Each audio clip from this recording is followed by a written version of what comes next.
Hello mga ka-faithers! Good morning! This is Sister Rayan. And ngayong umaga ay meron po akong gustong i-share sa inyo na word ng Lord or love letter ng Lord po sa atin. Ano po? Ayan. So, ito pong i-share ko po sa inyo. Ito po ay word na ibinigay din po sa akin ng Lord ngayong umaga na which is reminder ng Lord sa akin. Ano po? Napakasarap sa pakiramdam na meron tayong Diyos na laging nagre-remind sa atin. Ano po?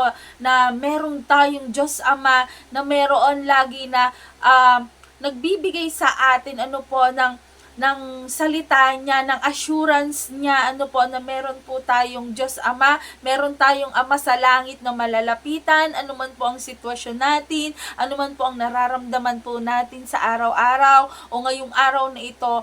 Ayan, so hindi ko po alam kung saan makakaabot, kung para kanino po ang mensahe na ito ng Panginoon, pero naniniwala po ako sa aking puso na marami ang maaabot po ng salitang ito, dahil alam ko po na sa panahon na ito na ito po ay kailangan ng bawat isa. Ayan, dahil sa dami ng nangyayari, sa sobrang busy ng ating buhay ngayong panahon na ito. Ayan, mga trabaho, mga gawaing bahay, yan, katulad ko bilang isang ina, bilang isang asawa, marami po tayong mga obligasyon, marami po tayong mga responsibilidad na dapat po nating gawin sa ating buhay, lalo na especially dun po sa mga breadwinners po ng mga family, sa mga nagtataguyod. Ayan. And alam ko po na meron dito na may mga nakakaranas na pagkapagod physically, pagka-drain emotionally and mentally.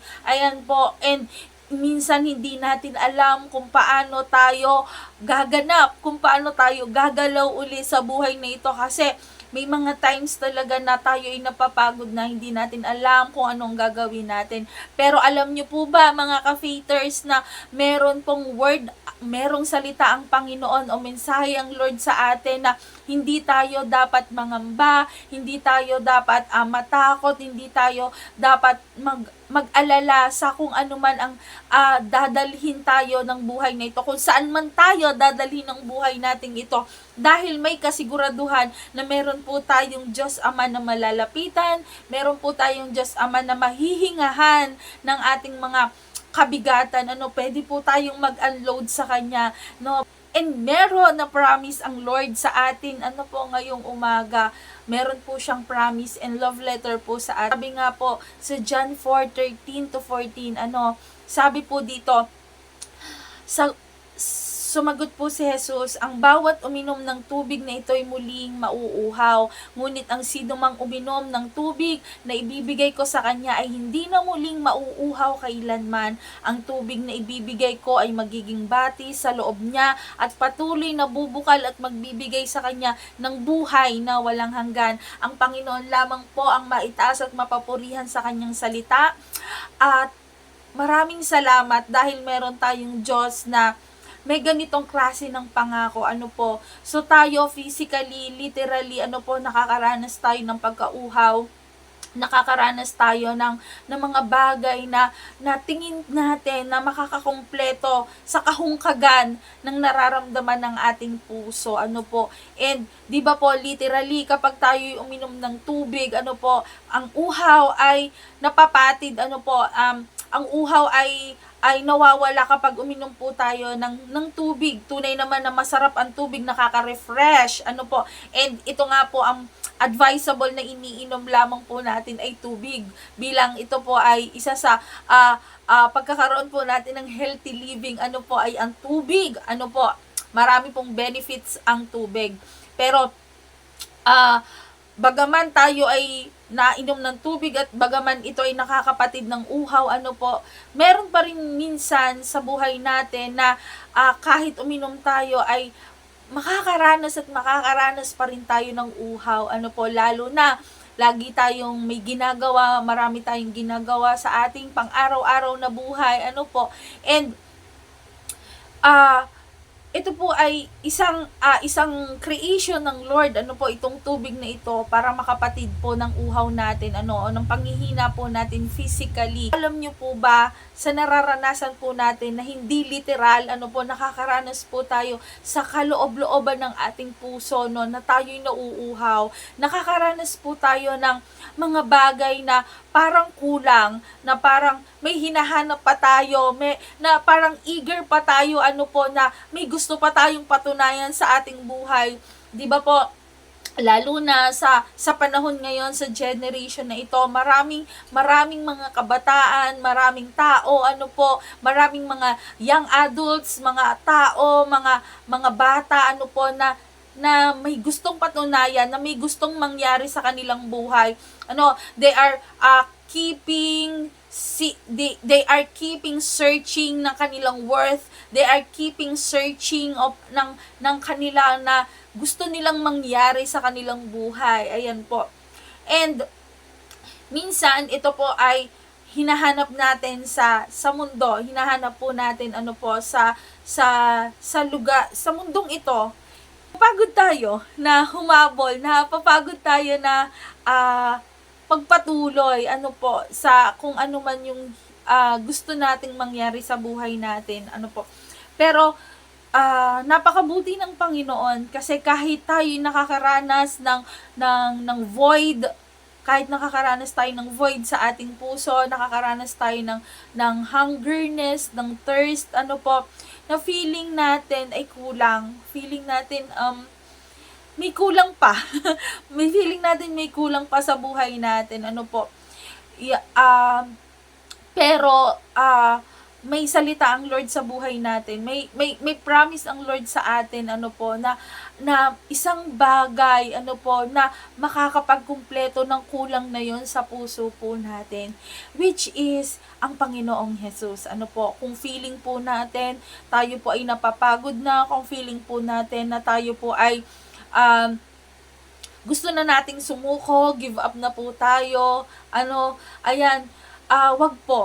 wag po nating hayaan na tayo ay matalo ng mga negatibo na pag-iisip na ito, dahil ito ay gawa lamang ng kaaway, ito ay gawa lamang ng mga forces na hindi natin nakikita, pero napakabuti, for God's glory, napakabuti po ng Panginoon dahil meron po siya na pangako sa atin na kapag po tayo ay patuloy na isa-search natin ang Panginoong Jesus sa ating buhay, tayo po ay kanyang bibigyan ng tubig na walang ubos sa ating puso. Ito po yung tinatawag na living water na nagmumula sa Panginoon. Ang sabi nga po sa kanyang salita ay kanyang papawiin ng uhaw, at kanyang ibubuhos ang patuloy na pag-agos ng tubig sa ating puso, na kung saan na ito ay hindi napapatid, ito ay hindi nauubos, walang kaubusan. Ang tubig literally nauubos yan, tapos bibili ka ulit kapag naubos. Pero ang Panginoon, kapag tayo ay patuloy na lumalapit, pag tayo ay patuloy na humahanap, patuloy nating hinahanap ang kanyang presensya, ay hindi tayo mauubusan ng tubig sa ating kalooban, ng tubig sa ating puso. Kaya ngayong umaga talagang ako ay eager na eager, gigil na gigil talaga ako na mai-share sa inyo ang word na ito, dahil alam ko na ito ay kailangan ng bawat isa. Kahit ako, ito ay kailangan ko, dahil ito ay ito yung bagay na alam ko na hindi mawawala sa aking buhay kapag meron tayong Kristo sa ating puso. Ang Panginoong Jesus lamang nagsisilbi na eternal living water natin. So, ngayong umaga, sino man po ang nakakaranas po sa atin ng pagkauhaw, yung kahungkagan sa ating puso, yung kakulangan, So, stop chasing the temporal things, Humingi tayo ng tulong sa Panginoon, na hindi ang mga temporary na bagay na ito ang ating hahabulin, ang ating nanaisin sa ating buhay, kundi ang naisin natin, ang maranasan natin, ang living water na pinagkakaloob ng ating Panginoon, sa ating buhay, which is tanggapin po natin ang Panginoong Jesus. Siya lamang po ang makakapag-avoid ng kulang sa ating puso. Siya po ang makakakompleto sa ating buhay. Siya lamang po. And kapag tayo ay patuloy na nagsa-search, patuloy natin na sinisik intentionally ang presence ng Panginoon, ay naniniwala ako na kung ano yung mga gusto nating ma-receive, ano po, ito po ay maiibigay po sa atin. Ito po mga bagay na ito ay reward lamang sa ating buhay, ano po. And apart from Him, ano po, we can do nothing. Apart from Him, we are nothing. And lahat ng meron tayo sa mundong ito is sa Kanya nagmula. Ano po, siya po ang source ng lahat ng meron dito sa mundong ito. Ano po, kaya tayo ay humahabol, tayo ay nagnanais na ma-receive natin yung mga bagay dito sa mundo, makakaranas talaga tayo ng pagod kapag ang ginagamit natin ay ang ating sariling kalakasan. Ano po, mauubos at mauubos po talaga tayo kapag sariling kalakasan po ang ating gagamitin. Pero ang pangako ng Diyos, ano po, kapag tayo ay patuloy na naghahanap sa Kanya, patuloy na tayo nagsisik sa Kanya, wala tayong kapaguran. Hindi tayo mapapagod kasi ang Lord na ang magbibigay ang Lord na ang magbibigay nito ang Lord na ang magbibigay sa inyo ng mga bagay na inyong pangangailangan, hindi man ninyo hingin. Ano po, isa to sa pangako ng Diyos.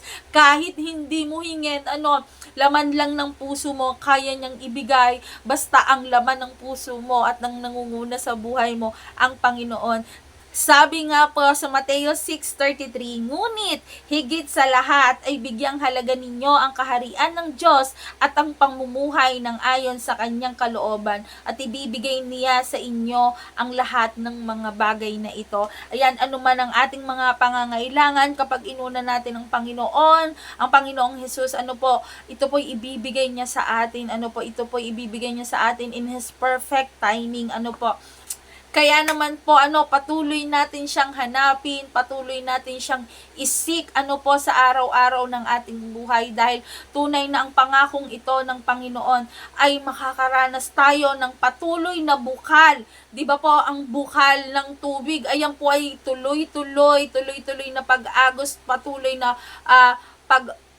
bukal, di ba? Sino po ang nakakita na ng bukal? Di ba po yan ay tuloy-tuloy. So, imagine niyo po, ang bukal ng tubig na nagmumula sa Lord ay mas lalong walang putol, mas lalong walang ubos at walang tapos. Ayan. At dun tayo makakaranas ng kakumpletuhan, ng kakontentuhan. Yun. So, ngayong umaga, reminder po ng Lord sa atin, stop chasing the temporal things, and mas atin po na isik ang presence ng Panginoong Hesus. And ito po ay sigurado, ito po ay may kasiguraduhan, dahil never po nababalik sa Panginoong Hesus, never pong babalik sa Diyos Ama ang kanyang salita ng walang kahulugan. Siya po ay promise keeper. Ayan, siya po ay nagbibigay ng kasagutan sa atin, and never po na magfe-failed ang Lord sa kanyang promises. Ito po ay kanyang tinutupad sa kanyang takdang panahon. Kaya naman po muli, lagi po nating tandaan na ang ating i-desire po ng ating puso ay ang eternal living water na nagmumula sa Panginoong Hesus. Yan, so kahit ano pa man po ang ating pagdaanan, ano man po ang ating mga pagsubok na pagdaanan, hindi po tayo matutumba, hindi po tayo magsisway, dahil alam po natin sa ating buhay na meron po tayong Diyos na makakapitan at meron po tayong Diyos na malalapitan. Ayan, sobrang buti po ng Panginoon ngayong umagang ito, and ito po ay hindi ko makontain sa puso ko na gusto ko pong i-share po sa inyo. Ayan, na hindi lang po ako ang makarinig, kundi ang ma-share ko din po ito sa inyo. Ayan, so salamat po sa lahat po ng nanood, nakinig ng salita ng Diyos ngayong umaga, naniniwala po ako na merong gagawin ng Diyos po sa inyong mga buhay, sa inyong mga pangangailangan, basta tanggapin lamang po natin ng Panginoong Hesus ngayong umaga, ngayong araw na ito sa ating mga buhay. Kaya ngayong umaga, nais ko po na kayo po'y ipanalangin bago po natin tapusin ang video na ito, ay maranasan nyo po ang presence ng Lord. Ano po, yan kahit sa mensahe lamang na ito. Ano po, marami pong salamat sa lahat. Yan, so tayo po'y pumikit at manalangin. Aming Diyos Amang makapangyarihan sa lahat, aming Diyos Ama na nasa langit. Hallelujah. O Lord, maraming salamat o Panginoon sa iyong kabutihan. Salamat po, Panginoong Jesus, sa iyong pag-ibig. Salamat po sa iyong Diyos na natigis sa krus ng Kalbaryo, na aming Panginoon, Lord, na nire-receive ngayong umaga, na Lord God, na ikaw po ang aming matinding Panginoon na Diyos, ikaw po ang aming tagapagligtas, ikaw po ang hari ng mga hari, Diyos ng mga Diyos ng aming buhay. Salamat po sa iyong mensahe ngayong umaga, Lord God, na kung saan, Lord God, na kami po'y na-refresh, Lord, na kami po'y na-remind, Panginoon, na ikaw lamang po, Lord God, ang tanging makakapagpatid ng uhaw na nararanasan ng aming puso at ng aming buhay. Kaya naman po sa umagang ito, Lord God, tinatanggap ka namin, Panginoon, in Jesus' mighty name. At Lord, anuman, Lord, ang nakikita mo, Panginoon, na Lord, na mga bagay, Lord, na nagiging hadlang, Panginoon, para hindi ka namin maranasan, ito po'y inihihingi po namin ng kapatawaran sa pangalan ni Jesus. Lord, tinatanggap ka namin bilang aming Diyos na tagapagligtas. O Lord God, ang aming Lord God, hari ng mga hari. Marami pong salamat o Panginoon. And Lord God, patuloy Panginoon na manahan ka sa aming puso, sa aming buhay, at lahat ng aming mga gagawing Panginoon ay makapagbalik, Lord God, ng glory sa iyo, Lord God, ng kaluwalhatian at kadakilaan. Salamat po sa umagang ito. Salamat po sa iyong mensahe, Lord, na Lord, dadalhin po namin sa araw-araw. Thank you, Lord, for your unending love, Lord. Thank you for your unconditional love, Lord, sa bawat isa sa amin. And Lord God, dalangin ko, Panginoon, na Lord God, sa lahat ng mga nanghihina, Lord, physically, mentally, emotionally, Lord, spiritually, Lord God, ay ikaw po, Lord God, ang magpapalakas sa kanila. Ikaw po, Panginoon, Lord God, ang ikaw po ang magpo-provide, Panginoon, at magsusustain, Panginoon, ng kalakasan sa kanila in the mighty name of Jesus. Thank you, Lord God, and Lord, sa umagang ito, tulungan mo po kami na Lord God, hindi po namin i-chase, Lord God, hindi po namin isik, Panginoon, ang mga temporal things, Panginoon, kundi, Panginoon, ikaw po, Lord God, ang aming hanapin, ikaw po ang aming, Lord God, naisin, Panginoon, Lord God, ikaw po ang aming isik, Panginoon, ng aming puso, Lord God, kung saan, Panginoon, na ikaw po yung source of everything, Lord God, ng eternal living water. Marami pong salamat, Panginoon, sa umagang ito, Lord God. Lord, bless everyone, Lord God, na nanood po ng video na ito, na nakinig na yung salita, Panginoon. And Abba Father, Lord, pagpalain mo po sila, Lord, physically, emotionally, mentally, especially spiritually, in the mighty name of Jesus. Marami pong salamat, Panginoon. Ikaw lamang po ang aming dinadakila, Panginoon. To you alone, we bring back all the highest glory, adoration, thanksgiving. In Jesus' name, amen and amen. Ayan, marami pong salamat. And hanggang sa muli po na mensahe ng Panginoon. Ayan, naniniwala po ako na merong matinding gagawin ng Lord sa inyong buhay. Kaya, muli, kung tayo ay nanghihina, physically, emotionally, mentally, especially spiritually, tayo ay lumapit, tayo ay manalangin dahil ang Diyos ay handang makinig. Iniintay ka lang niya at siya ay nagnanasa din. Siya ay nagdi-desire din na makaniig ka niya. Ano po? Ayan. So, siya po'y excited na makausap ka. So, wag po tayong mahihiya na mag-pray, wag po tayong mahihiya na makipag-usap sa Panginoon dahil ang Lord ay makikinig sa atin. Ano? Yan. So, hanggang sa muli po. And marami pong salamat sa bawat isa na nanood ng video na ito. God bless you all.